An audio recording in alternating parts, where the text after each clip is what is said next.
नाज़िर दौतापुर में सियासी समाजी धुरियन में मेहरान टीवी तरफ़ा ऐलानियल सकाफ़ती ॾिहाड़ो भरपूर नमूने सां मल्हाइण जो ऐलान कयो आहे।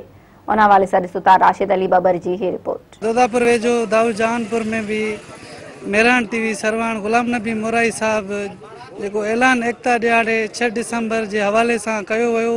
हितों ही दाऊदजहानपुर के रहवासियुनि सां ॻाल्हि ॿोल कंदासीं त हुननि जो छा चवणु आहे। सकाफ़त के ॾिहाड़े सां जेका मेहरान टीवी जो जेको क़दम आहे साईं गुलाम नबी मोराई साहब जेको आहे उन्हनि जे इन काविश खे असां मञूं था ऐं उनखे सलाम पेश कयूं था।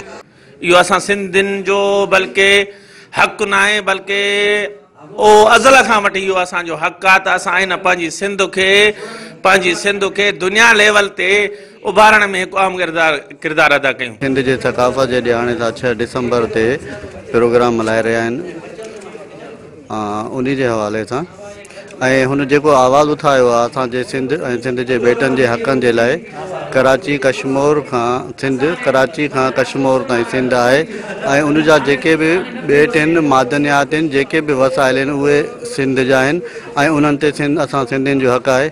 असां इन हवाले सां इहो चवंदासीं त जेको असांजो गुलाम नबी मोराई साहब आहे असां उन सां मुतफ़िक़ आहियूं। असांजी इहे जेका सिंध जी सकाफ़त आहे 6000 साल पुराणी आहे। हाणे असांखे इहा ख़ुशी थी थिए जेका असां 6 डिसंबर ते मल्हायूं था ऐं असां तमामु घणा शुक्रगुज़ार आहियूं गुलाम नबी मोराई साहब जन 4-5 हज़ार साल पुराणी जेका असांजी सकाफ़त आहे उनखे जेको आहे उजागर कयो आहे। तमामु असां शुक्रगुज़ार आहियूं, तमामु थोराइता आहियूं असां हिन मेहरान टीवी जे सरवाण उन जा जो असांखे सिंध जो सकाफ़त जंहिं यादि ॾियारायो 6 डिसंबर ते असां जेको आहे न ईअं सम्झ असांजे घर में हिकिड़ी ख़ुशी आहे ईद खां बि वधीक जंहिंखे असां जीअं सम्झंदा आहियूं त बाबा असांजे घर में का अहिड़ी वॾी ख़ुशी जंहिंमें असां चवंदा बाबा ईद आहे या अहिड़ो को वॾो ख़ुशी ईअं सम्झो असां हिनखे असांखे वधीक यादि थियो ॾियाराए 6 डिसंबर।